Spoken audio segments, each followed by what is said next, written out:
जय Hind friend.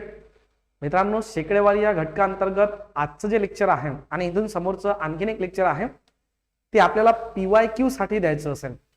मित्रांनो, शेकडेवारी या घटकाअंतर्गत 2013 पासून तर आतापर्यंत जेही वेगवेगळ्या प्रकारचे प्रश्न विचारण्यात आले आहेत ते सर्व आपल्याला इथून समोरच्या लेक्चर्स मध्ये डिस्कस करायचे असतील. मित्रांनो, याच्या आधीच्या लेक्चर मध्ये आपण 5-6 टाइप पाहिले. ते सर्व प्रकार जवळपास आपले क्लिअर आहेत.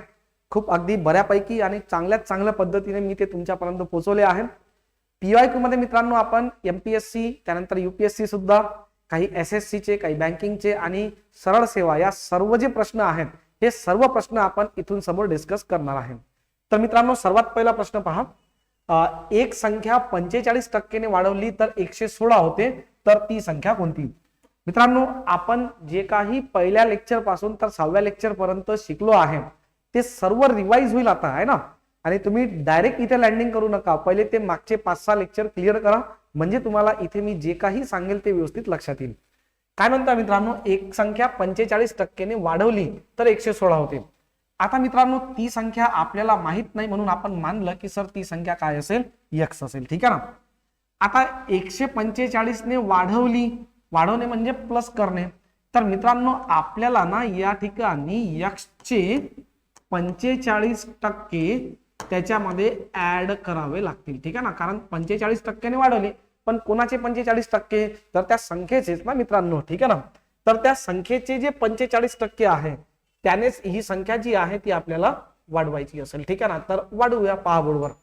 एक संख्या आहे x, वाढवणे म्हणजे प्लस करणे. कितीने वाढवायचे मित्रांनो? तर x चे म्हणजे गुणाकार. 45% म्हणजे 100 पैकी 45 ने वाढवली तर 116 होते, तर ती संख्या कोणती? बस मित्रांनो, आपल्याला ना याला सॉल्व्ह करायचं आहे. ठीक आहे. ही बेसिक मेथड आहे. ट्रिक पण सांगतो की डायरेक्ट कसं सॉल्व्ह करता येईल. ठीक आहे ना. ओके, तर मित्रांनो इथे x घेऊया, याला सॉल्व्ह करूया. पहा, इथे हे होऊन जाईल 5 ने दिला तर 5 9 45 आणि इथे मित्रांनो 20 5 100. ठीक आहे ना. वर आहे x गुणिला 9 म्हणजे 9x आणि खाली आहे मित्रांनो 20 इज इक्वल टू आपल्याला मिळालं 116. ठीक आहे ना. पाहत राहा, अपूर्णांकाची बेरीज करायची आहे. याच्या छेदात काही नाही म्हणजे 1 असेल. खाली गुणाकार केला 20 1 20, तिरपा गुणाकार करा 20 गुणिला x म्हणजे मित्रांनो 20x अधिक 9x इज इक्वल टू या ठिकाणी आहे 116. आता 20 भागाकारात आहे, तिकडे गेले तर गुणाकारात जातील आणि 20 आणि 9 मित्रांनो 29x. So 29x is equal to या ठिकाणी 116 जसंच्या तसं राहील आणि हे 20 मित्रांनो इकडे गेले तर मल्टिप्लिकेशन मध्ये जातील. इकडे भागाकारात ना तिकडे गुणाकारात. So x is equal to इथे राहिलं मित्रांनो 116 गुणिला 20 आणि खाली आहे 29. आता 29 ने ना वर 116 ला भाग द्यायचा आहे. आता मित्रांनो 29च्या एकक स्थानी 9 आहे आणि 116च्या एकक स्थानी 6 आहे. तर 9चा पाडा मी म्हटला तर 9 1 9, 9 2 18, 9 3 27, 9 चूक 36. म्हणजे मित्रांनो 9 चूक केलं ना तर इथं एकक स्थानी 6 येते. मग मी असं लॉजिक लावतो की सर 29 चूक कदाचित 116 मला मिळेल. तर मी ट्राय करून पाहतो. 9 चूक 36 6 हातचे आले 3 आणि 4 2 8 आणि 3 मित्रांनो 11. म्हणजे बरोबर ना 4चा भाग जातो आहे. सांगितलं ना. ठीक आहे. 29चा पाडा येत नाही, पण लॉजिक कसं लावायचं ते समजून घ्या. 29 1 29, 29 चूक 116 आणि 20 चूक मित्रांनो किती येते या ठिकाणी 80. म्हणजे ती जी संख्या आहे ती संख्या काय असली पाहिजे? 80 असली पाहिजे. आता मित्रांनो याला ना आपण डायरेक्टही काढू शकलो असतो. ही जी मेथड आहे जी मी बोर्डवर सांगितली ती एकदम बेसिक मेथड आहे, इक्वेशनची मेथड आहे. याला डायरेक्ट कसं काढायचं असेल तर डायरेक्ट करताना आपण असं म्हणूया की एक संख्या 45% ने वाढवली तर किती होते? 1600 होते. मित्रांनो, आपण बायनॉमियल जे शिकलो आहे ना त्या बायनॉमियल नुसार आपल्याला या ठिकाणी उत्तर काढता येईल. ठीक आहे ना. पहा, संख्या जी आहे ती ओरिजिनल काय म्हणू आपण? 100 म्हणू. आणि 45% ने वाढवली म्हणजे किती झाली? आता ती 145 झाली, कारण 100 वर 45 वाढवले म्हणजे 145. ठीक आहे. संख्या 145 झाली म्हणजे मित्रांनो किती? ऍक्च्युअल मध्ये 116. तर 100 ऍक्च्युअल मध्ये किती असेल? या पद्धतीने तिरपा गुणाकार करूनही आपल्याला उत्तर जे आहे ते काढता येईल. ठीक आहे ना. इथे जर मित्रांनो तिरपा गुणाकार केला तर इथे यायला पाहिजे x इज इक्वल टू 100 गुणिला 116 आणि हे 45 जे 145 आहे ते मित्रांनो छेदात जाईल. परत याला कॅल्क्युलेट करा, याला कॅल्क्युलेट करूनही x ची जी व्हॅल्यू आहे ती किती येईल, 80 येईल. ही झाली मित्रांनो दुसरी मेथड. ठीक आहे ना. पण मला असं वाटतं की बेसिक मेथड योग्य आहे. म्हणजे माझा आधीपासूनच सल्ला हा राहिलाय तुम्हाला की बेसिकच वापरा मित्रांनो. बेसिकमुळे काय होते की प्रश्नात काही गडबड होत नाही. त्याने जर थोडासा बदल केला ना तर तो बदलही आपल्याला हेरता येतो आणि त्यानुसार आपल्याला सॉल्व्ह करता येईल. ठीक आहे ना. तर हा झाला मित्रांनो पहिला प्रश्न. आता विद्यार्थ्यांच्या माइंडमध्ये सर आम्हाला हे सर्व नाही आलं तर मग सोडून द्यायचं का, तर नाही मित्रांनो, नाही आलं तर मग ऑप्शन वरून जायचं. जसं आपण असं मानूया सर समजा ती संख्या ऑप्शन नंबर सेकंड नुसार 80 असेल, मग आपण काय काढतोय की सर ती जी संख्या आहे ती संख्या 80 आहे.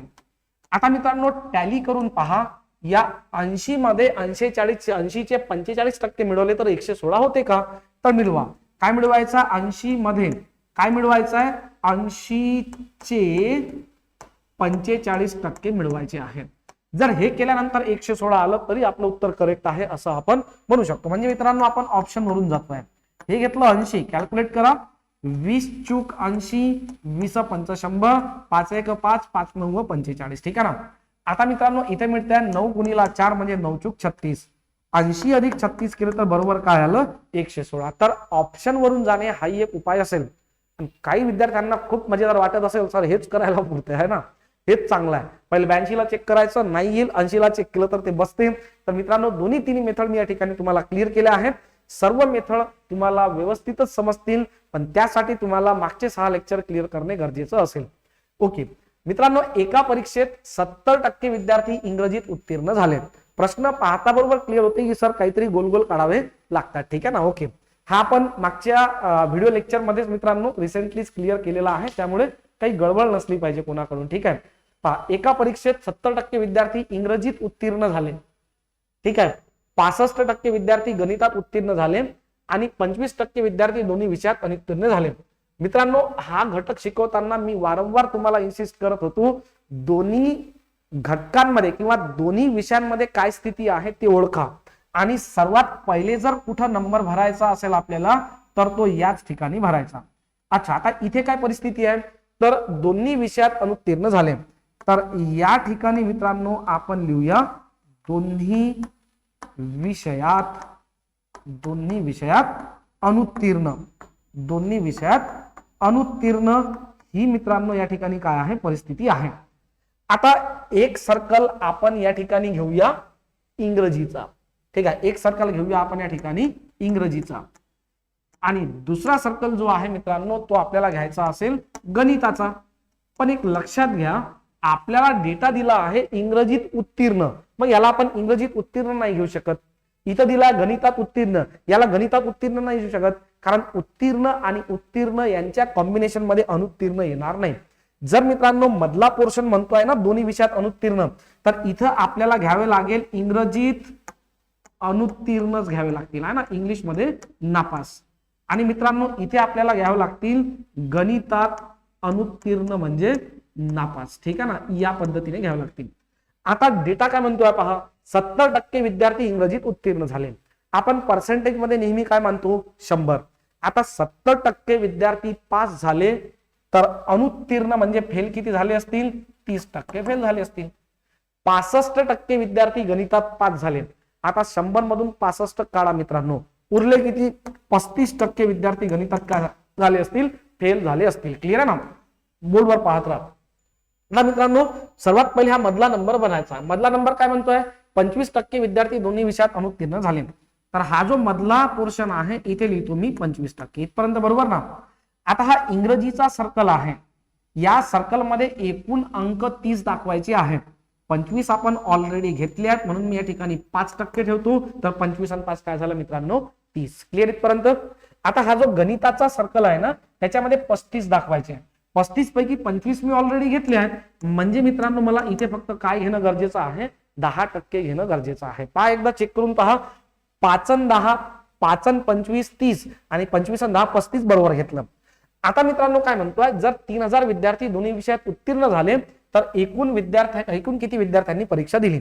आता मित्रांनो सपोज जर मी या सगळ्यांची बेरीज केली तर मला काय मिळेल, तर हे 5% काय आहेत इंग्रजीत उत्तीर्ण, 25% दोन्ही विषयात आणि 10% गणितात उत्तीर्ण. म्हणजे जर मी यांची बेरीज केली तर मला या ठिकाणी मिळेल मित्रांनो एकूण अनुत्तीर्ण विद्यार्थ्यांची संख्या. ठीक आहे, काय मिळाला पाहिजे मला या ठिकाणी? एकूण अनुत्तीर्ण विद्यार्थ्यांची संख्या. ठीक आहे ना, इथे लिहूया. मग मित्रांनो आपण ना यांची बेरीज करून टाकूया. पहिली संख्या दिली आहे 5. ठीक आहे, हे इंग्रजीत नापास झाले. त्यानंतर आहे 25 हे दोन्ही विषयात, आणि 10 मित्रांनो फक्त गणितात अनुत्तीर्ण झालेलं दर्शवते. ठीक आहे ना, दिसते ना बोर्डवर. आता इथे इक्वल टू चा साइन देऊया. 25 आणि 5 30 आणि 10 40. म्हणजे मित्रांनो एकूण अनुत्तीर्ण झालेले विद्यार्थी किती आहेत? 40%. आता एकूण अनुत्तीर्ण जर 40% असतील तर मित्रांनो एकूण उत्तीर्ण जे विद्यार्थी आहेत ते किती असले पाहिजे? 100 मधून 40 मायनस करा, 60% विद्यार्थी काय असले पाहिजे? उत्तीर्ण असले पाहिजे. सोपी आहे की नाही पहा. ठीक आहे ना. नापास किती आहेत? 40%. पास किती असतील मित्रांनो? 60%. पण उदाहरणात दिल्यानुसार 3000 विद्यार्थी दोन्ही विषयात उत्तीर्ण झाले. आता आपल्याकडे मित्रांनो उत्तीर्ण झालेल्या विद्यार्थ्यांची संख्या किती आहे? 60% आहे ना. आणि हा काय म्हणतोय की ऍक्च्युअल मध्ये किती उत्तीर्ण झाले आहेत? 3000. मित्रांनो एकूण विद्यार्थी संख्या जेव्हा आपल्याला माहित नसते, काय म्हणतोय? एकूण किती विद्यार्थ्यांनी परीक्षा दिली. ठीक आहे ना. तर इथे लिहूया मित्रांनो एकूण. ठीक आहे ना, एकूण परीक्षार्थी आहे ना, एकूण परीक्षा देणाऱ्या विद्यार्थ्याला म्हणतो मी एकूण परीक्षार्थी. आता मित्रांनो एकूण परीक्षार्थी माहित नाही तर आपण काय कन्सिडर करू या ठिकाणी? 100%, कारण पर्सेंटेज मध्ये 100 घेतो. आता पहा एकूण उत्तीर्ण पर्सेंटेजच्या स्वरूपात झालेले विद्यार्थी आहेत 60%, पण ऍक्च्युअल मध्ये एकूण उत्तीर्ण झालेले विद्यार्थी आहेत 3000. तर 60% म्हणजे 3000, तर 100% म्हणजे किती? असंच आपण याला सॉल्व्ह करतो, आणि हे आपलं ऑलरेडी मागच्या लेक्चर्स मध्ये सर्व झालं आहे. ठीक आहे ना. आता मित्रांनो तिरपा गुणाकार करूया आणि x ची व्हॅल्यू काढूया. x इज इक्वल टू इथे 100 आहे, हा 100 तिरप्या गुणाकारात 3000 ला गुणेल आणि खाली येईल मित्रांनो 60. ठीक आहे ना. तर 0 आणि 0 कॅन्सल, 6 1 6 6 5 30 म्हणजे हे झाले 50, आणि 50 गुणिला 100 म्हणजे मित्रांनो किती? 5000. म्हणजे एकूण किती विद्यार्थी परीक्षेला बसलेले होते? तर 5000 विद्यार्थी परीक्षेला बसलेले होते. सिंपल आहे मित्रांनो. असा प्रश्न मागच्या म्हणजे हा जो आहे ना, हा एक स्पेशल टाइप म्हणून आपण घेतला आहे. या अंतर्गत आपण 10 प्रश्न मागच्या व्हिडिओ लेक्चर मध्ये घेतले आहेत. त्यामधलाच एक इथे आहे PYQ घेतो आहे ना, म्हणजे हा मी कुठेतरी तुम्हाला शिकवलेला आहेच. ठीक आहे ना, म्हणून तो यायलाच पाहिजे. आणखीन पहा मित्रांनो, एका वर्गातील 40% विद्यार्थी गणितासाठी आणि 70% विद्यार्थ्यांनी भूगोलासाठी नावे नोंदवली. तर एक सर्कल काढूया आपण गणिताचा, एक सर्कल काढूया भूगोलाचा. ठीक आहे ना. तर पहिल्या सर्कलला मित्रांनो मी नाव देत आहे गणित, आणि दुसऱ्या सर्कलला आपण नाव देऊया भूगोल. ठीक आहे ना, भूगोल या पद्धतीने. आता मी नेहमी म्हणतो आहे की मधात काय स्थिती आहे ते पहिले ऑब्झर्व करा. ठीक आहे ना. काय म्हणतात? 15% विद्यार्थ्यांनी गणित व भूगोल दोन्हीसाठी नावे नोंदवली आहेत, म्हणजे काही गडबड नाही आहे. ठीक आहे ना. तर इथे लिहू पहा 40% विद्यार्थ्यांनी गणितासाठी, म्हणजे गणिताच्या सर्कलमध्ये 40% यायला पाहिजे.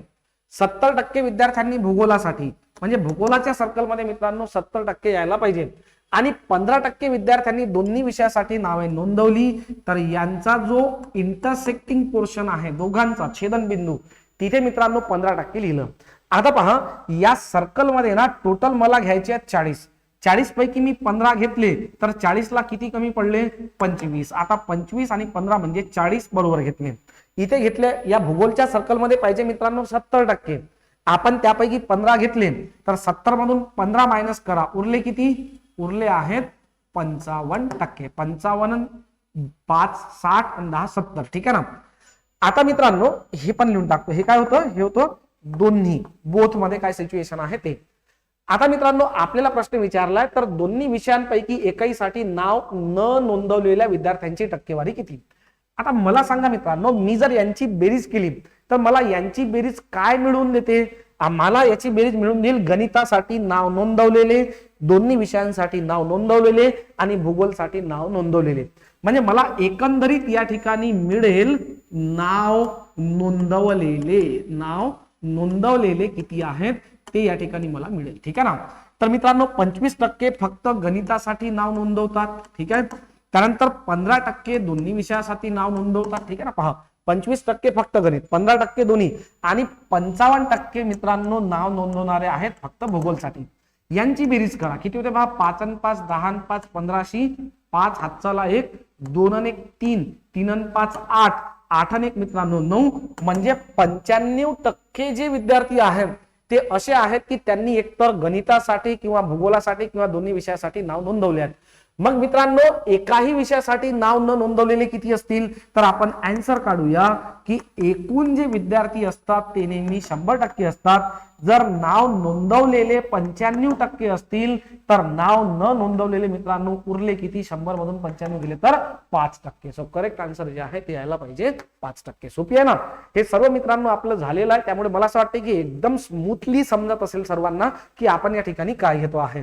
त्यानंतर बघा मित्रांनो 1600 चे 60% हे x च्या 80% इतके आहे. तर x ची किंमत किती, गट क 2018 मध्ये आलेला प्रश्न आहे. सोपी आहे मित्रांनो. इतकी एवढे म्हणजे काय मित्रांनो, बरोबरचं चिन्ह. हे आपण इक्वेशन बनवतो ना तेव्हा शिकलो आहे. काय म्हणतोय पाहता, बरोबरचं चिन्ह मी मधात देतो आणि काय इक्वेशन म्हणताय ते पहा. काय म्हणताय, 1600 चे 60%. मग इथे लिहूया मित्रांनो 1600 चे 60%. बस पहिलं लेक्चर आठवलं असेल, ठीक आहे ना. हे x च्या 80% इतके आहे, इज इक्वल टू x चे 80%. म्हणजे मित्रांनो जे 1600 चे 60% आहे तेच x चे 80% आहे. तर x ची किंमत किती झालं, सिंपल आहे. चाचीचे म्हणजे गुणाकार, तर इथे लिहा गडे हो 1600 चे म्हणजे गुणाकार, 60% म्हणजे खाली 100 वर 60 या पद्धतीने, ठीक आहे ना. इकडे पण पहा, x म्हणजे x, चे म्हणजे गुणाकार, खाली 100 आणि वर किती मित्रांनो 80. कॅल्क्युलेट करू या ठिकाणी.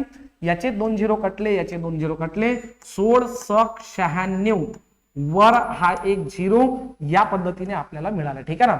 इकडे काय करता येईल सर, इथे ना 20 चूक 80 आणि 20 पंच 100 हे करता येईल. तर इथे उरलं मित्रांनो x गुणीला 4/5, बरोबर ना. बरोबर खाली बरोबरचं चिन्ह द्या. इथे मित्रांनो 960 आहे, इथेच ठेवा. आपलं टार्गेट आहे x ची व्हॅल्यू काढणे, कारण क्ष विचारला ना, क्ष म्हणजेच x. आता हा जो 5 आहे हा छेदात आहे म्हणजे भागाकारात आहे. बरोबरच्या चिन्हाच्या इकडे गेला तर कुठं जाईल, गुणाकारात जाईल. हा 4 इकडे x ला गुणाकारात आहे, वर आहे. इकडे जर आला तर मित्रांनो कुठे जायला पाहिजे, तो खाली जायला पाहिजे, ठीक आहे ना.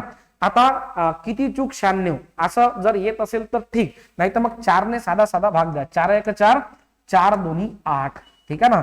4 चूक 16 म्हणजे 24 चूक 96 हे आलं मित्रांनो या ठिकाणी 240. आता फायनल आहे 240 गुणिले 5. चला पहा, 5 0 0, इकडे एक शिल्लक आहे हा x, ठीक आहे. 5 0 0, 5 चूक 20 0 हातचे आले 2, 5 2 10 2 मित्रांनो किती 12. म्हणजे x ची जी व्हॅल्यू आहे ती किती यायला पाहिजे, 1200 यायला पाहिजे. मित्रांनो परत एक सल्ला, समजा हे सर्व नाही मांडता आलं तर तुम्हाला ऑप्शन वरून जाता येईलच, नो डाऊट, ठीक आहे ना. ते पण समजून सांगतो पहा. इथपर्यंत क्लिअर आहे ना. पण इक्वेशनने जा, इक्वेशनने मग हे केलं ते केलं ते केलं असं करून पाहण्याची गरज नाही पडत, ठीक आहे ना. आता हे झालं मित्रांनो इक्वेशनची मेथड. आता ना आपण ऑप्शन वरून जाऊन पाहूया. काय म्हणतोय 1600 चे 60%. तर 1600 चे पहिले मित्रांनो 60% काढून घ्या, ठीक आहे ना. 0 0 0 0 कॅन्सल, 16 96 म्हणजे 960. आता 1600 चे 60% मित्रांनो किती होतात, 960. तर कोणत्या संख्येचे 80% 960 आहे, तर आपण ऑप्शन नंबर सेकंडला सॉल्व्ह करूया. सर समजा आम्ही 1200 घेतलं तर आम्ही ना आता याचे 80% काढून पाहतो आहे, हे 960 येतात का, आणि जर आलं तर 1200 काय असेल, करेक्ट असेल, ठीक आहे. पहा मित्रांनो 2 0 2 0 कॅन्सल, 12 8 96 वर 1 0 960 आहे ना. म्हणजे 1600 चे जे 60% आहेत ते 1200 चे 80% आहे. सो करेक्ट आन्सर या ठिकाणी 1200. कसंही करा मित्रांनो, ठीक आहे. इक्वेशन मांडा, ते तर सर्वात सुपर आहे. नाही जमलं तर मग आपल्याला ऑप्शन वरूनही जाता येईल. आपण घेतोय मित्रांनो PYQ, ठीक आहे ना.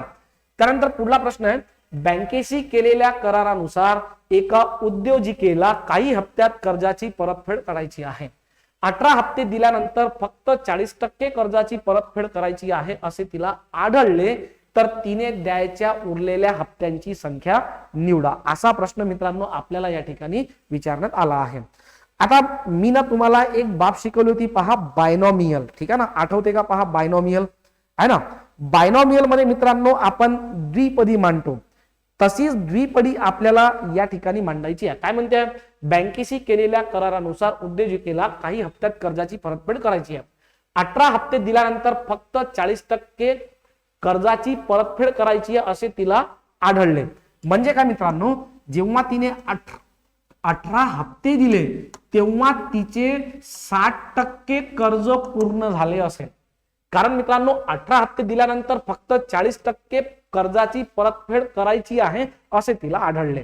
म्हणजे 18 हप्ते भरल्यानंतर तिने किती टक्के कर्ज भरलं असेल? सर 18 हप्ते भरल्यानंतर तिने 60% कर्ज भरलं असेल. क्लिअर आहे की नाही?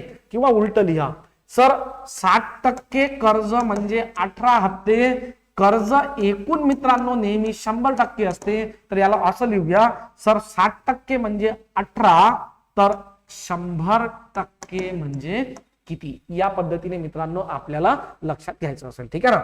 तर तिरपा गुणाकार करूया.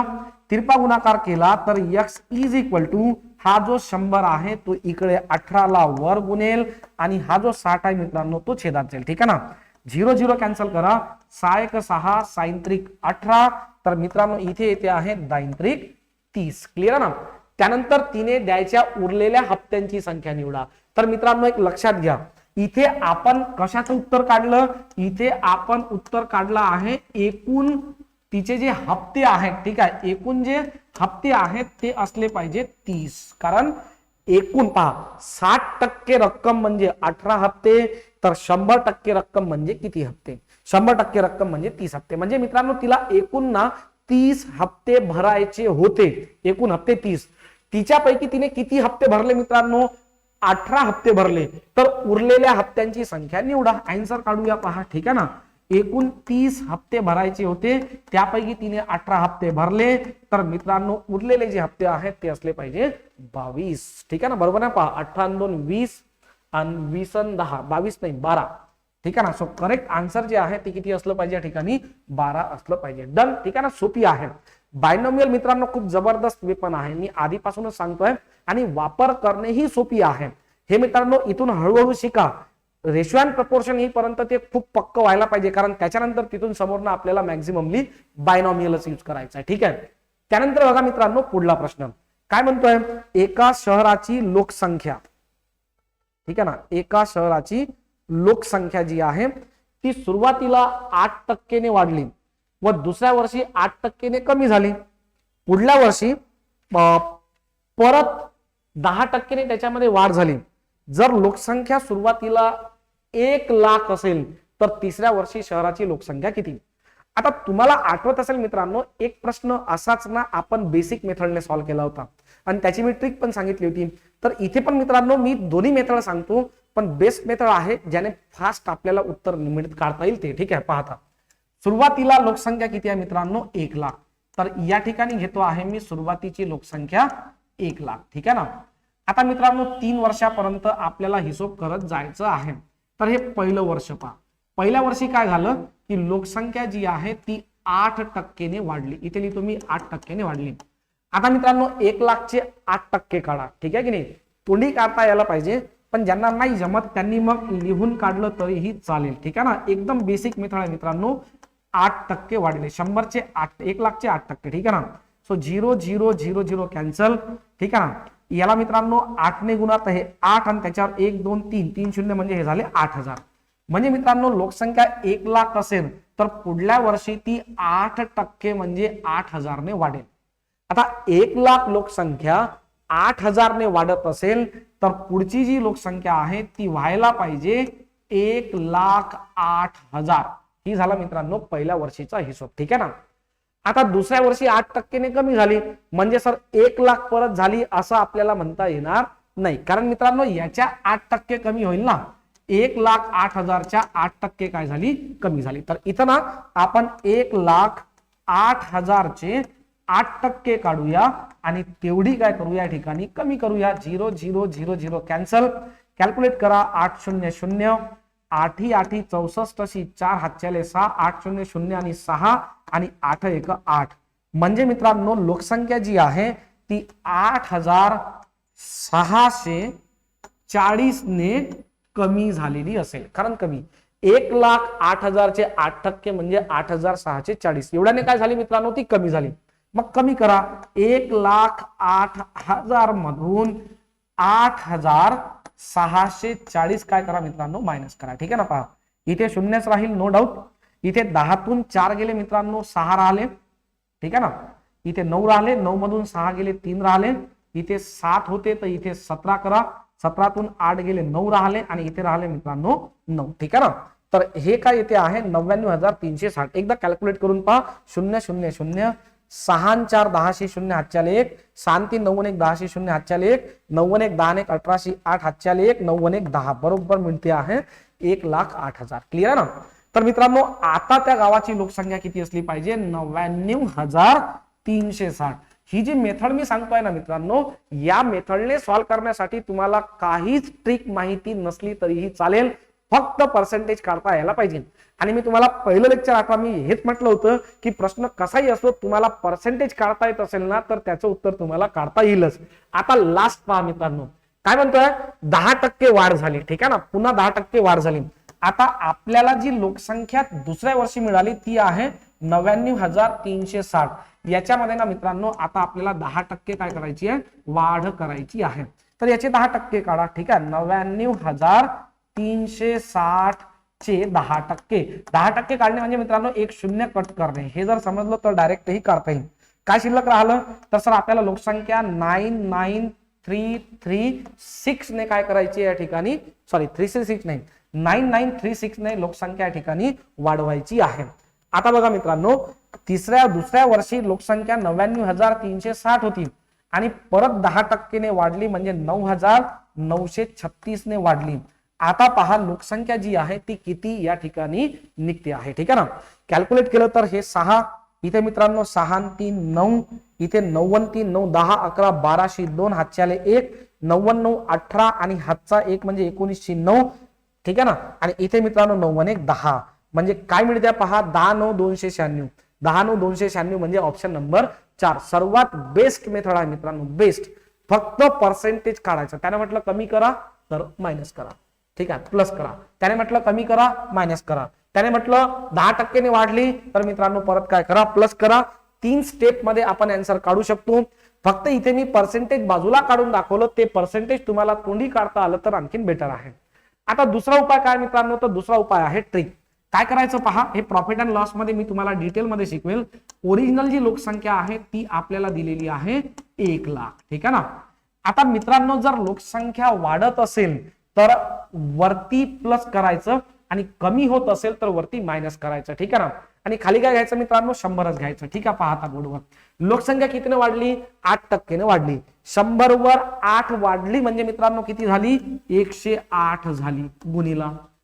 आता पुढच्या वर्षी 8% ने कमी झाली, मग खाली घेतो मी नेहमीप्रमाणे 100 आणि वर 8 ने कमी झाली. 100 ची 8 ने कमी करा किती 92 झाली, ठीक आहे ना. परत समोर चला. तिसऱ्या वर्षी पुन्हा 10% ने वाढ झाली तर खाली घ्या मित्रांनो 100 आणि आता 100 वर 10% ने वाढ म्हणजे किती वाढ 110 झाली. क्लिअर आहे ना. याला सॉल्व्ह करा, यानेही डायरेक्ट आपल्याला उत्तर मिळून जाईल, ठीक आहे ना. ट्राय करून बघूया.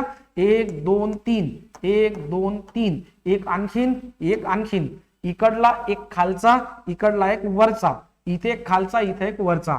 आपल्याकडे मित्रांनो शिल्लक राहिलं 108 गुणिला 92 गुणिला 11. याचंही कॅल्क्युलेशन जर केलं ना तर तुम्हाला हेच मिळेल 1,09,296. ठीक आहे मित्रांनो, कोणती मेथड योग्य आहे तुम्ही ठरवा. आता ही मी तुम्हाला डिटेल मध्ये शिकवेल प्रॉफिट अँड लॉस मध्ये. बस पुढचा टॉपिक तोच आहे, ठीक आहे. पण मला असं वाटतं पहिली जी मेथड आहे ना ती थोडी जास्त बेटर आहे. त्याने गेल्यास उत्तर काढता येईल. शेवटी कॅल्क्युलेशन जेवढं आहे तेवढंच आहे, ठीक आहे. पुढचा प्रश्न आहे मित्रांनो, ए आणि बी लोखंडाचे वजनदार ठोकळे आहेत. जर बी हा ठोकळा ए वरती ठेवला तर त्याचे वजन 60% ने वाढते. जर बी हा ठोकळा ए वरून बाजूला काढला तर ए आणि बी च्या एकत्रित वजनाच्या किती टक्के वजन कमी होईल. UPSC 2019 चा प्रश्न आहे मित्रांनो. तुम्हाला आठवते का आपण एक प्रकार शिकलो होतो, साखरेची किंमत 20% ने वाढली किंवा पेट्रोलची किंमत 40% ने कमी झाली. तिथे आपण एक फॉर्म्युला यूज करायचो. फॉर्म्युला होता मित्रांनो 100x upon 100 plus x. Plus केव्हा जेव्हा वाढ असेल तेव्हा आणि मायनस केव्हा जेव्हा घट असेल तेव्हा. मी जेव्हा तुम्हाला टाइप 1 मध्ये म्हणजे दुसऱ्या लेक्चर मध्ये जेव्हा मी तुम्हाला हे शिकवलं तेव्हा मी तुम्हाला सांगितलं की कदाचित पेपर सेटर एखादा प्रश्न असा सेट करेल की तो तुम्हाला ओळखूच देणार नाही की हा फॉर्म्युला लागते की आणखीन काही वेगळं करायचं. जसा हा प्रश्न पहा मित्रांनो, या प्रश्नामध्ये ना हाच फॉर्म्युला लागतो कारण वजन 60% ने वाढले, वाढ असेल तर कोणता फॉर्म्युला प्लसचा फॉर्म्युला, ठीक आहे ना. आणि एक्स म्हणजे काय, तर या उदाहरणात एकच किंमत दिली आहे, तीच किंमत म्हणजे काय मित्रांनो, एक्स. चला बोर्डवर पहा, इथे मी करतो 100 गुणिला एक्स म्हणजे 60 आणि इथे करूया मित्रांनो 100 अधिक एक्स म्हणजे 60, ठीक आहे ना. कॅल्क्युलेट करा, वर आहे 100 गुणिले 60 आहे ना, आणि खाली आहे 100 अधिक 60 म्हणजे मित्रांनो 160. कॅल्क्युलेट केलं तर सर 0 आणि 0 कॅन्सल होईल. आता 4 ने भाग द्या सर, 4 चूक 16 आणि इथे यायला पाहिजे 25 चूक 100. परत 2 ने द्या सर, 2 दुनी 4 आणि 2 त्रिक 6, ठीक आहे. वर शिल्लक आहे मित्रांनो 25 त्रिक 75 आणि खाली आहेत 2. 25 त्रिक 75 आणि 2, 25 त्रिक 75 आणि 2 म्हणजे भागीला 2 म्हणजे मित्रांनो 75 चे अर्धे. 75 चे अर्धे किती व्हायला पाहिजे, तर 75 चे अर्धे व्हायला पाहिजे 37.5%. 75 चे अर्धे 37 किंवा भागा, ठीक आहे ना. असं भागून पहा ना, 75 भागीला 2, तुम्हाला जे योग्य वाटेल तसं करा. तो करेक्ट आन्सर 37.5 म्हणजे ऑप्शन नंबर 4 मध्ये दिसते. ऐकली तसा प्रश्न पाहिल्यानंतर एकदम डोक्याला शॉर्टच लागून जाते की काय विचारलं काय माहिती आहे ना, ठोकला ठेवला काढला. पण जर तुम्हाला ते बेसिक क्लिअर असेल ना, जर माहित नसेल ना मित्रांनो, तर परत जा, मी तुम्हाला सांगतो लेक्चर क्रमांक 2 शेकडेवारीचं, ठीक आहे ना, त्याच्यामध्ये आपण हे सर्व शिकलो आहे. ठीक आहे, चला समोर जाऊया. आणि पीवायक्यू मध्ये मित्रांनो मी सर्व तेच प्रश्न घेतो आहे जे ऑलरेडी मी तुम्हाला बेसिक मध्ये शिकवले आहे. म्हणजे बेसिक वगैरे सर्व झालंय, प्रॅक्टिस पण झाली आहे तिथे. फक्त त्या टाइप वर पीवायक्यू मध्ये म्हणजे प्रिव्हियस एक्झाम मध्ये कसे प्रश्न आले आहेत ते फक्त या आणि समोरच्या 1-2 लेक्चर मधून आपल्याला समजून घ्यायचं असेल. ठीक आहे, धावण्याच्या स्पर्धेत एक धावपटू जेव्हा 12 किलोमीटरच्या रेषेवर पोहोचली तेव्हा तिला कळाले की तिने एकूण स्पर्धेच्या 80% भाग धावून पूर्ण केलाय. तर त्या धावपटूला ती स्पर्धा पूर्ण करण्यासाठी किती किलोमीटर धावावे लागणार होते. आता सॉल्व्ह केला मित्रांनो आपण, तो प्रश्न आठवते का, त्याच्यासारखाच आहे. ठीक आहे, तो हप्त्याचा प्रश्न पाहिला ना, एवढे हप्ते भरले तर एवढा टक्के व्याज झालाय, बस सेम तोच प्रश्न आहे. ठीक आहे, धावण्याच्या स्पर्धेत धावपटूला 12 किलोमीटर रेषेवर पोहोचली तेव्हा तिला कळले की तिने 80% धावून पूर्ण केला. मित्रांनो रेस जी आहे ना ती एकूण किती आहे, 100%. मग आपण असं लिहूया की सर 80% रेस म्हणजे 12 किलोमीटर, कारण जेव्हा ती 12 किलोमीटर पूर्ण करते तेव्हा तिने 80% पूर्ण केलं असं तिच्या लक्षात आलं. सो 80% म्हणजे 12 किलोमीटर, तर रेस नेहमी 100% राहते. 100% म्हणजे किती, बस गडे हो तिरपा गुणाकार करा. x इज इक्वल टू हा 100 घ्या, 100 तिकडे 12 ला गुंततोय म्हणून 12 घ्या, आणि मित्रांनो खाली काय असलं पाहिजे 80. 20 ने भागा, 20 पंच 100, 20 चूक 80, 4 1 4, 4 त्रिक 12 आणि उरलं मित्रांनो 5 गुणिला 3 म्हणजे 5 त्रिक 15. आता मागच्या प्रश्नात विचारलं होतं की उरलेल्या हप्त्यांची संख्या सांगा, म्हणून मित्रांनो आपण या 15 मधून तिने भरलेले हप्ते मायनस केले होते. ठीक आहे ना, पण इथे असं आहे का की तिला रेस पूर्ण करण्यासाठी आणखीन किती किलोमीटर धावावे लागेल असा प्रश्न आहे का, पहा नाही. प्रश्न आहे ती स्पर्धा पूर्ण करण्यासाठी एकूण किती किलोमीटर धावा, एकूण. ठीक आहे ना, तर स्पर्धा एकूण किती किलोमीटरची आहे, 15 ची. डायरेक्ट मित्रांनो कोणाला मारायचं, 15 ला मारायचं. जर तुम्हाला असं विचारलं असतं की आता आणखीन तिला समोर किती किलोमीटर धावावे लागणार आहे, तर 15 ची स्पर्धा आहे, 12 तिथं जाऊन झालं म्हणजे समोर ते 3 किलोमीटर जर ती धावली तर 15 कमी म्हणजे कंप्लीट होईल, पण 3 काही आपल्याला ऑप्शन मध्ये नाही दिसत. ठीक आहे की नाही, तर प्रश्न ही मदत करतो, ऑप्शन ही मदत करतात की करेक्ट आन्सर कसं काढायचं. ठीक आहे ना, ओके. आणखीन बघा मित्रांनो, एक्स व वाय या 2 उमेदवारांनी निवडणुकीत भाग घेतला, हा पण प्रकार आपला झालेला आहे. पहा मित्रांनो लेटेस्ट मध्ये UPSC 2022 चा प्रश्न आहे. म्हणजे जे आपण बेसिक मध्ये घेतला आहे ना, एवढं कन्फर्म आहे की त्यावरच आधारित काही ना काही प्रश्न तुम्हाला येणाऱ्या परीक्षांमध्ये राहतील, कारण पीवायक्यू मध्ये तेच दिसते आहे ना. एक्स व वाय या 2 उमेदवारांनी निवडणुकीत भाग घेतला. ठीक आहे ना, या निवडणुकीत 80% मतदातांनी मतदान केले. ओके, त्यापैकी एकही मत अवैध नव्हते. आता पहा मित्रांनो की आता म्हणजे काय 100% नाही आले किती, 80% आले.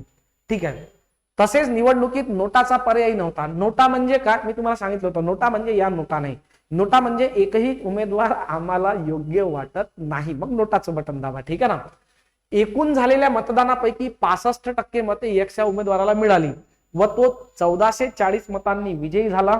ठीक आहे ना, 1440 मतांनी विजयी झाला. तर निवडणुकीत एकूण मतदाता किती होते. फक्त मित्रांनो प्रश्नात ना एक चेंज आहे, इथे 65 नाहीये, उदाहरणामध्ये इथे म्हणजे पेपर मध्ये 56% असं आहे, ते उलट टाईप झालं आहे, ठीक आहे ना. आता मित्रांनो सॉल्व्ह कसं करायचं, तर आपण दोन पद्धतीने सॉल्व्ह करूया. आपण असं म्हणूया की सर एकूण जे वोटिंग आहे, ठीक आहे, टोटल जे वोटिंग आहे ते आहे 100%. एकूण मतदाता किती आहेत, 100%, कारण एकूण मतदाताच विचारले आहेत. पण 20% लोक आलेच नाहीत, म्हणजे वोटिंग करायला जे आलेले लोक आहेत ते असतील मित्रांनो 80, आहे ना. इथे लिहितो पहा मी, ठीक आहे ना. टोटल वोट कास्टेड, किंवा मी असं या ठिकाणी लिहितो केलेली मते, ठीक आहे. जेवढं काही मतदान झालं असेल इथे लिहूया आपण झालेले मतदान. किती मतदान झालं मित्रांनो, 80% झालं ना, कारण 80% दात्यांनीच मतदान केलं. आता मित्रांनो जो जिंकणारा आहे आणि जो हरणारा आहे त्याला या 80 पैकीच मिळाले असतील की नाही सांगा, आहे ना. त्याला काय मिळाले असतील, या 80 पैकीच मिळाले असतील. फक्त सोपी करण्यासाठी काय करतोय मी या 80 ला 100 मानतो, ठीक आहे ना. म्हणजे आपण पहिले हे काढूया आणि त्याच्या अकॉर्डिंगली नंतर मग याचं उत्तर काढूया. पाहता एकूण मतदानापैकी 56% इतकी मते एक्स उमेदवाराला मिळाली. याला मी एक्स म्हणतो, याला मी वाय म्हणतो. आता मित्रांनो एक्स ला जर 56% मतं मिळाली असतील तर उरलेली 44% जी मतं आहे ती वाय ला मिळालेली असतील, आहे ना. टोटल 100 मानतो ना आपण. आता तुम्ही म्हणाल सर इथं तर 80 आहे, तर मित्रांनो त्या 80 ला 100 मानून आपण करतो आहे, ठीक आहे ना. पण जे काही उत्तर निघेल ते 80चं निघेल, त्याच्यापासून मग 100 मिळवूया, ठीक आहे. पहा 56 याला मिळाली आणि 44 याला मिळाली, ठीक आहे. आता पहा मित्रांनो मार्जिन कितीचा आहे, 1440 मतांनी विजय झाला. जर समजा मी तुम्हाला विचारलं की इथे मार्जिन कितीचा आहे, तर 56 मधून 44 मायनस करा मित्रांनो, तो फरक कितीचा, 12%चा. मग सर टक्केवारीच्या स्वरूपात मार्जिन 12%चा आणि ऍक्च्युअल मध्ये मार्जिन जो आहे तो आहे 1440चा. आता मी तुम्हाला शिकवलं होतं की इथून बायनॉमियल मांडायचं कसं, 12% म्हणजे 1440, तर 100% म्हणजे किती, क्लिअर आहे ना. तर मित्रांनो याला ना आपण इकडे सॉल्व्ह करूया, ठीक आहे. बोर्डवर पाहत राहा, ठीक आहे ना. याला मी इकडे सॉल्व्ह करतो. 12 ने x ला गुणलं तर हे झालं मित्रांनो 12x इज इक्वल टू 100 ने 1440 ला गुणा तर 100 गुणिला 1440, ठीक आहे. आता हा 12 मित्रांनो इथे x ला गुणतोय, तो बरोबरच्या चिन्हाच्या तिकडे गेला तर भागाकारात जाईल. आता 12 ने 144 ला भाग कसा जाईल, सर हा तर डायरेक्ट 12चा वर्गच आहे. तर आपल्याला मिळालं मित्रांनो 100 गुणिला वर 120. 100 गुणिला 120 म्हणजे किती, 12,000, ठीक आहे की नाही. या 120 वर 1 2 2 शून्य ठेवा, 12,000. आता मित्रांनो 12,000 ऑप्शन मध्ये तर दिसते आहे, पण 12,000 करेक्ट असेल का आपलं उत्तर, नाही. कारण आपण झालेलं मतदान पाहतोय. झालेलं मतदान किती आहे, 80%. म्हणजे मित्रांनो हे जे 12,000 आहेत ना ते ऍक्च्युअल किंमत कोणाची आहे, 80%चीच आहे. पण आपल्याला एकूण मतदाता विचारलाय, तर एकूण मतदाता किती असतात, 100%. मग परत माना सर झालेलं मतदान जे 80% आहे ते ऍक्च्युअल मधलं आहे 12,000, ठीक आहे ना. 80% म्हणजे प्रत्यक्षातले 12,000. तर एकूण मतदाता 100% आहेत, तर ते किती, परत तिरपा गुणाकार करूया मित्रांनो आणि उत्तर काढूया, ठीक आहे ना. पहा इथे लिहूया आपण x इज इक्वल टू 100 गुणिले 12,000 आणि हे 80 इकडे गेले तर कुठे जातील, छेदात जातील, ठीक आहे ना. 20 ने भागा, 20 पंच 100, 20 चूक 80, 4 1 4, 4 त्रिक 12. काय उरलं पहा मित्रांनो, वर उरलं 5 गुणिला हे 3 आणि त्याच्यावर 3 शून्य 3000. 5 गुणिला 3000, 5 गुणिला 3000 म्हणजे मित्रांनो 3 5 15,000. हे यायला पाहिजे करेक्ट आन्सर. म्हणजे एकूण मतदाता किती असले पाहिजे, 15,000 असले पाहिजे. पेपर मध्ये तुमचं काय चुकू शकते ते पण मी सांगतो. तुम्ही ना 12,000 काढू शकाल आणि 12,000 ऑप्शन मध्ये आहे, पण 12,000 मित्रांनो कोणाचा काढला आपण, 80चं. 80 म्हणजे 12,000 तर 100 म्हणजे किती, या पद्धतीने आपल्याला काढायचं होतं, ठीक आहे ना. त्यानंतर मित्रांनो परत आहे, नेहाचा पगार अगोदर 10% कमी केला व नंतर 30% वाढवला तर मूळ पगारात किती टक्के वाढ होईल. बस तेच करा, आहे ना. काय करूया आपण, असं मानूया की सर नेहाचा जो मूळ पगार आहे तो आहे 100 रुपये, आहे ना. बेसिक मेथड 100 रुपये. आता अगोदर तिचा जो पगार आहे तो 10% वाढवला, 10% वाढवला. 100 चे 10% म्हणजे मित्रांनो किती वाढला, 10 रुपये वाढला. म्हणजे आता तिचा जो पगार आहे तो किती झाला, 110 रुपये झाला. नंतर सॉरी कमी केला ना, हो ठीक आहे ना, ओके कमी केला. म्हणजे 10 रुपयानं काय करतोय आपण या ठिकाणी कमी करतोय, 10% कमी केला. सो 100 वर 10 रुपये कमी केले तर आता तिचा पगार किती झाला 90. नंतर तेजीमुळे 30% वाढवला. तर पहा मित्रांनो आता ना आपण 30% वाढवूया. पण मित्रांनो 30% कुणाचे वाढतील 90चे. तर काय करा 90चे 30% काढून घ्या. ज्यांना माहिती आहे त्यांना जमत असेल की सर हे काढणं सोपी आहे, पण ज्यांना माहित नाही त्यांच्यासाठी मी काढून देतोय मित्रांनो प्रत्येक वेळेस. 9 त्रिक किती 27. म्हणजे मित्रांनो 30% वाढला म्हणजे ऍक्च्युअल मध्ये किती रुपये वाढले 27 रुपये वाढले. 90 अधिक 27 करा 90 100 110 आणि 7 म्हणजे 117. म्हणजे मित्रांनो तिचा जो पगार आहे ना तो आता किती आहे 117 आहे. आता बोर्डवर पहा तिचा ओरिजिनल पगार किती होता 100 रुपये आणि हे जे काही वाढला कमी झाला त्याच्यामुळे तिचा आता पगार किती आहे 117. मग वाढला की कमी झाला वाढला. किती वाढला 17 वाढला. कितीवर वाढला 100 वर वाढला. म्हणजे वाढ कितीची आहे मित्रांनो 17%ची आहे. संपला प्रश्न. क्लिअर आहे ना. आणि दुसरी मेथड म्हणजे ती मी सांगितली होती प्रॉफिट अँड लॉसच्या केसमध्ये, ठीक आहे ना. तर त्या ठिकाणी आपण ती मेथड सुद्धा यूज करू शकतो किंवा मला असं वाटतं की ठीक आहे याच मेथडने जा. हीच मेथड मित्रांनो सोपी आहे आणि या मेथडने ओरिजिनल मेथड आहे ही, ठीक आहे ना. तर या मेथडने ना तुम्हाला समजेल व्यवस्थित एक्झाम मध्ये की नेमकं काय करायचं आहे. क्लिअर आहे ना. ओके. किंवा तुम्हाला जर डायरेक्ट काढायचं असेल तर ते पण काढता येईल. पहा ठीक आहे. आपण मानूया सर तिचा पगार 100 आहे गुणिला 10% कमी केला. खाली 100 घ्या. 100 वर 10 कमी म्हणजे मित्रांनो 90. परत 30% वाढवला. 100 वर 30 ची वाढ म्हणजे मित्रांनो 130. इथे पण करता येईल. पहा 100 कटले 10 कटला आणि 13 9 17 म्हणजे 117. पहिले 100 होता 117 झाला म्हणजे 17 वाढला. याही मेथडने करता येईल. पण ही मेथड मित्रांनो मी तुम्हाला प्रॉफिट अँड लॉस मध्ये शिकवेल असं मी वारंवार म्हणतोय. ज्यांना माहिती आहे थोडंफार त्यांच्या लक्षात येत असेल की हो सर हे बरोबर आहे. पण हे तर मित्रांनो एकदम बेसिकला अनुसरूनच आहे त्यामुळे हे तुम्हाला जमलंच पाहिजे. ठीक आहे. त्यानंतर पहा x चे 12.5% बरोबर 2500 चे 8%. तर x ची किंमत किती. परत तसाच प्रश्न आहे मित्रांनो. ठीक आहे की नाही. मगाशी आपण इक्वेशन मानलं होतं तसं. ठीक आहे. पहा इथे लिहूया आपण x ची 12.5% म्हणजे 12.1/2%. ठीक आहे ना. 12.5% बरोबर 2500 चे 8%. 2500 चे 8%. ठीक आहे ना. तर x ची व्हॅल्यू विचारली आहे मित्रांनो. याला असं लिहा पहा x चे म्हणजे गुणिला 12.5% म्हणजे 100 पैकी 12.5. याला 12.5 लिहितो मी. ठीक आहे ना. इज इक्वल टू मित्रांनो या ठिकाणी घेऊया 2500. इज इक्वल टू काय घेतला आपण या ठिकाणी 2500 आणि चेचा जो अर्थ आहे तो या ठिकाणी काय होतो आहे गुणाकार. 8% म्हणजे खाली 100 आणि वर 8. या पद्धतीने करता येईल मित्रांनो. 20 कटले 20 कटले परी इकडे निपटून द्या. 25 8 200. ठीक आहे ना. बरोबर ना. 25 7 150 25 7 25 8 150. ठीक आहे ना. आता इकडे पहा मित्रांनो हा जो x आहे ना हा इथेच राहील. हा 100 जर तिकडे गेला तर कुठे जाईल गुणाकारात जाईल कारण तो खाली आहे. आणि 12.5 गुणाकारात आहे. इकडे आला तर कुठे जाईल भागाकारात जाईल म्हणजे तो घेतला आपण इथे. आता मित्रांनो पॉइंट काढायचा आहे. एका घरानंतर पॉइंट काढायचा आहे म्हणजे खाली 10 ने गुणा आणि वरही 10 ने गुणा. वर 10 ने गुणणे म्हणजे याच्यावर 1 0 देणे आणि खाली 10 ने गुणणे म्हणजे मित्रांनो इथे 12.5 च 125 करणे. क्लिअर आहे ना. आता 25 ने भागूया मित्रांनो. 25 5 125 आणि 25 8 200. आता 5 ने 1000 ला भाग जाईल. 5 1 5 आणि 5 2 10 म्हणजे 200. फायनली इथे आहे 8 गुणिला 200 आणि 8 गुणिला 200 म्हणजे मित्रांनो 8 2 16 1600. तर ती जी संख्या ती किती असली पाहिजे 1600 असली पाहिजे. यालाच मी दुसरा उपाय सांगितला होता की तुम्ही ऑप्शन वरूनही जाऊ शकता. ते पण ट्राय करून पहा मित्रांनो. क्लिअर आहे ना. ओके. तर मित्रांनो आपण इथे ना 70 प्रश्न जवळपास काय केले आहेत कंप्लीट केलेले आहे पीआयक्यू मध्ये. आपण इंडस्ट्रियल इन्स्पेक्टर मेन्स 2021 पर्यंत पोहोचलो मित्रांनो. आणखीन 10 प्रश्न आपल्याला घ्यायचे असतील प्रिव्हियस एक्झाम मध्ये आलेलेच तेव्हा आपण म्हणूया की सर आता आपलं पर्सेंटेज संपलं आणि त्याच्यानंतर मग मित्रांनो प्रॉफिट अँड लॉस हा नवीन टॉपिक स्टार्ट होईल. ठीक आहे. तर इथे थांबूया. धन्यवाद.